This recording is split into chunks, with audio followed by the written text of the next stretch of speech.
Do a quick media check-in for where I'm at with my reading goal. Where do I find myself? And let's talk about if you're somebody who sets reading goals as well or not. So for this year, I set my reading goal at 50 books. You might be wondering how I got to 50 books. Is this usually the number that I read per year? Am I close to that number? The answer to that is no. 50 was very random as it can get. I don't know. This year I just told myself that I want to read more, I want to hold myself accountable. And I thought, maybe it's time that I set a reading goal. But what number would it be? And something about 50 just popped in my mind and I went with it. And that's what I've been working towards. But to be honest, have I really been working towards it? I would say no. So I know 50 is there as my reading goal, but it's mostly in the background. It's not really at the forefront of my mind. It's not something that I stressed about. It's not something that I take too seriously. I mostly go with the vibes, with the flow, especially because I'm a mood reader. And that has worked very well for me because let me tell you, I am on track for my reading goal. Please, let's clap for the girl. Let's clap for the girl. And the reason I'm asking for you to clap for me is because the past few years, I haven't been reading.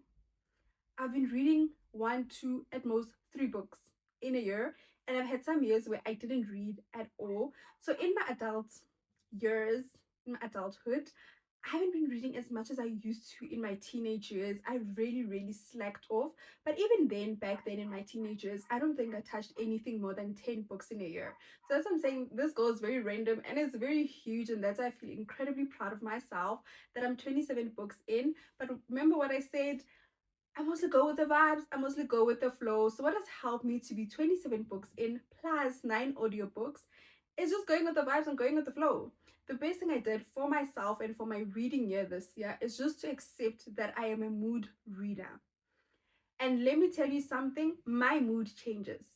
Today, I can be in the mood for romance. And then 2 days later, I'm in the mood for historical fiction. And then a day later, I'm in the mood for thrillers. And honoring my mood and going with my mood has really worked in my favor. But it has also kept reading as a hobby. I'm not forcing it. I'm not being too hard on myself.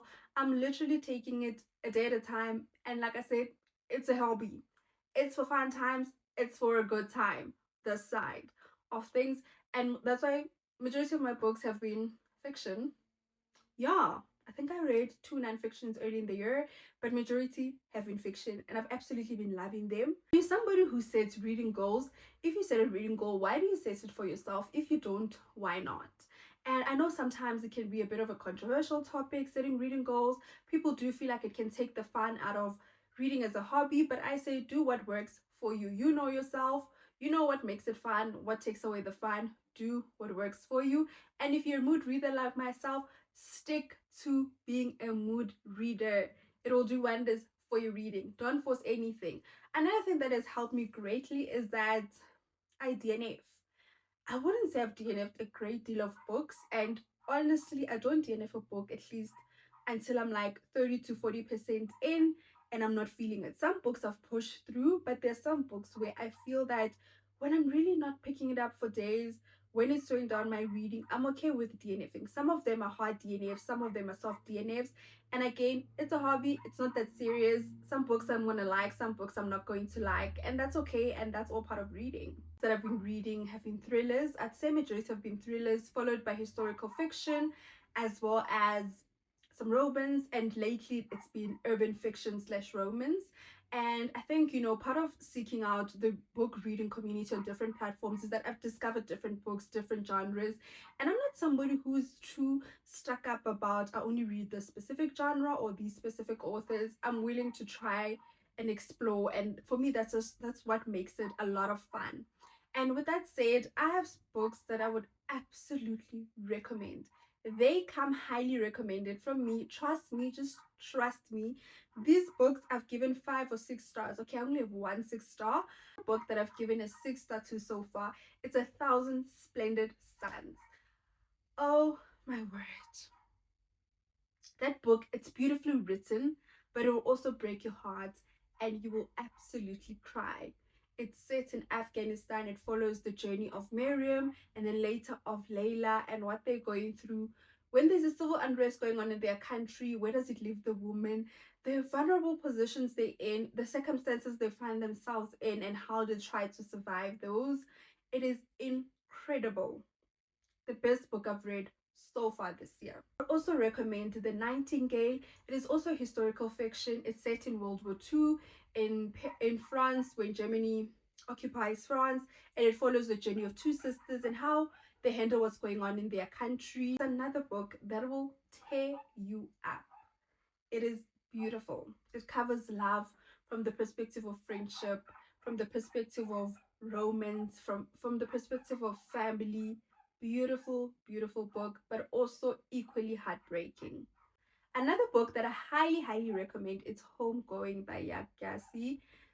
Excuse my pronunciation of the author's name, but this book I feel like should be compulsory reading, especially in the high school years. It is incredible.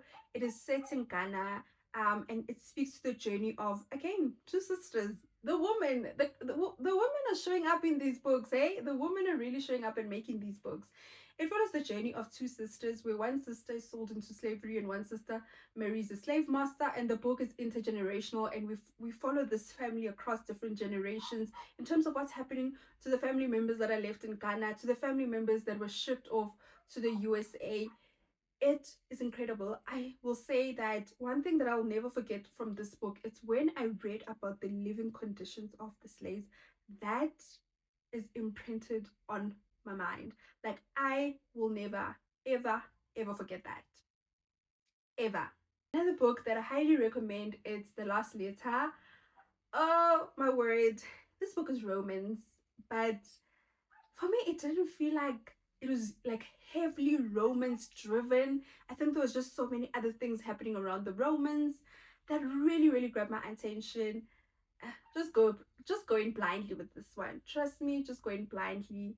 It will shock you, and I'm still very upset with the author, Rebecca. I'm still upset. That ending, there was no need for that ending. Absolutely no need for the way this book ended and what happened to one of the characters. No need at all whatsoever, but I loved it.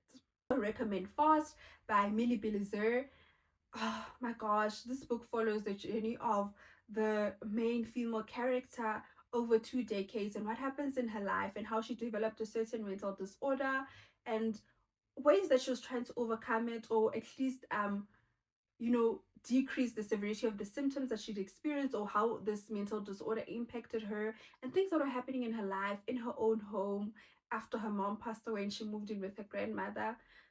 My word, is also a book that will make you cry, that will make you sad, but there's also so much character development. There's also so much growth in the character, in the male female character, that I absolutely devoured this book and enjoyed it. And I think it's just beautiful. It was a beautiful story, sad, beautiful. It's going to bring out a host of emotions out of you. Another book that I'd recommend, this one I think it falls under the category of psychological thrillers. It's Save Noah by Lucinda Berry. Oh my word. This book is based on the golden boy of the town, who's doing well academically, doing well in sports, swimming. The town loves him. The town knows him as a good boy. And then one day he walks up to his mom and he confesses that he's a perpetrator. Into like a panic mode. She's thinking about, she knows the victim, she knows the parents of the victim. How is she going to handle it? The ways that she tries to handle it. I think it shows that when people are perpetrators, especially as children themselves, how it impacts community, how it impacts their victims, how it impacts their family. I will say the ending of this book had me fuming. Oh, oh my, I was fuming. And this is a book where I think a lot of people, you can't help but, if you know somebody's ready, to sit with them and have a discussion and try and break things down and try and make sense of it. Oh my gosh, I've read 3 books by Lucinda Berry, but Saving Noah, it's my number one book. I know that Lucinda Berry has many other books, but yo, this is also a book that's going to bring out every single emotion. Like, oh yeah, just read it. If you like psychological thrillers, read this one. But I also think it's a book where you have to read the triggers. Actually, for all these books that I've mentioned or about to mention, you have to read the trigger warnings. Book that I would absolutely recommend, it's Judge Stone This follows a town where a doctor performs abortion, and in that town, abortion is illegal, and a judge has to oversee the case. The town is like split in half. Just seeing it, it's it's worth a read. It's beautiful. I listened to it on audio, and I did enjoy listening to it on audio. Those are the books that I'd highly recommend that I've read in the first 6 months of the year, and I'm on track in terms of my reading goals. Let me know how's it going with your reading goals. Do you have any books that you've rated 5 stars that you'd absolutely recommend? If somebody asked you about a book, they would come to your mind just like that, and you absolutely recommend. For watching, and I'll see you on the next one. Bye.